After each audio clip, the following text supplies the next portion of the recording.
Okay, judging by this picture, me as a kid, I look really cute. Not only do I look adorable, I look like I love dogs and I look very happy with my life. But that is a false notion. I hated most things in my life, including boys, all the time. I hated it when boys did something better than me, whether it was playing soccer with me or beating me at a race.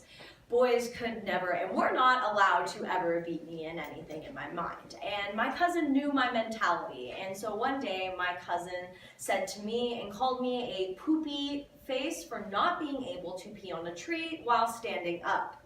Now, I knew this was a clear issue considering I was told my entire life that girls should not pee while standing up. But after numerous days of taunting, I came to the conclusion that I too had to pee on this tree. Now, once I looked at that tree and I popped a squat and I let the Mississippi flow out of my body, I realized one thing. I didn't know how to aim.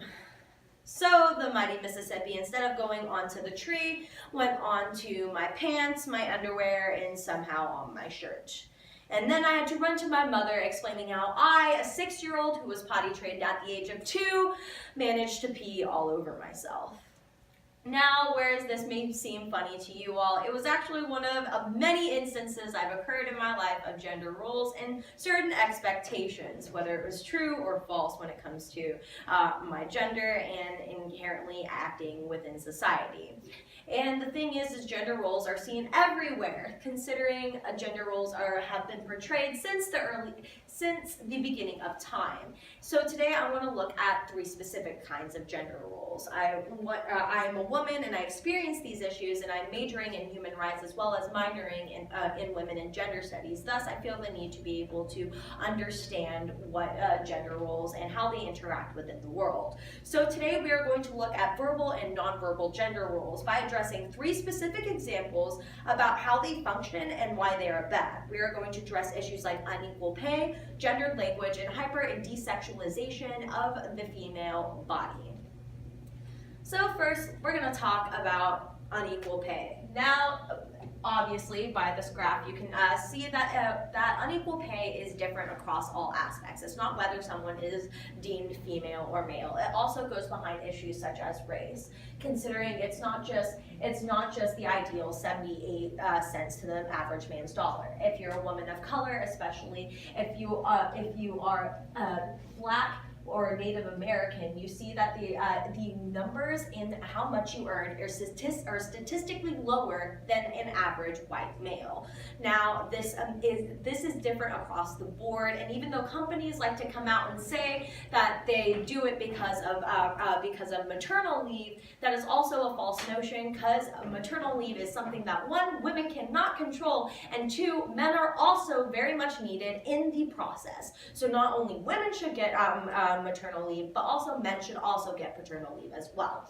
So, and according to Pay Equity and Discrimination, the Institute for Women's Policy Research, it is clearly seen that this is just an example of how these sorts of gender roles are portrayed to people without the necessary blatancy.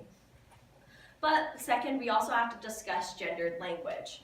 From a kid, I was always told that I had to make sure I didn't cry, otherwise I would look too feminine, or I wasn't manly enough to do certain activities. But it's these sorts of gendered language that push younger girls to not being able to feel comfortable with how they're pursued within the entirety of the world and going into adult situations. Now, it is clearly seen by Sensi Sabine, which is an author of the article, Can Gender and Fair Language Reduce Gender Stereotyping and Discrimination? And the clear answer that was portrayed in this article is that it is a substantial yes.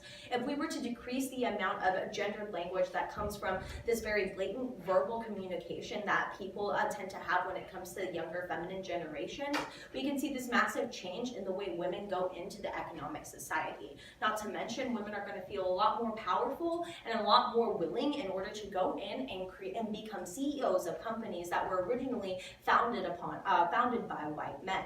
So as long as we create this issue of creating these situations of decreasing the amount of gender roles that we perceive, not only to women, but also to men as well, seeing as men have been told not to cry, otherwise they seem like a girl. Whereas gendered language affects things on both sides of the spectrum, and you must take into consideration that these sorts of issues need to be discussed in order to decrease the amount of gendered violence that occurs on an everyday basis.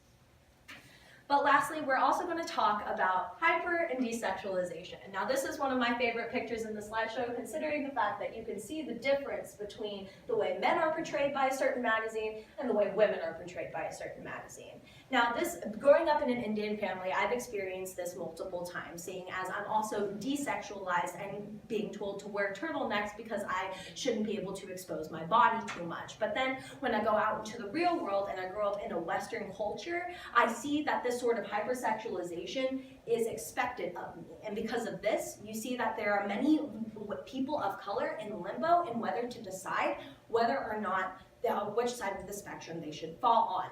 Thus, the UNICEF published an article called Not an Object, which basically discusses how this hypersexualization creates false standards for women to end up feeling as if they have to go forward and become in the future, and thus leading many young girls and young men thinking that women should either be overly sexual or really, really modest, and these sorts of standards are inherently bad. But so this morning, we've learned that gender roles can be verbal and nonverbal. These examples of this would be unequal pay, gendered language, and the sorts of hyper and desexualization. And these are all verbal and nonverbal ways that gender roles enact within society. And though there are definitely more forms of gender roles, these are the three most blatant things that I've experienced throughout my entire life, whether it be in the work area, high school, or just growing up as a kid in general. And the reason why I talk about these issues today is because I have an 8-year-old brother who is probably the light of my life, and I don't want him to grow up to be one of those boys that impressed me growing up my entire life. All right. Great.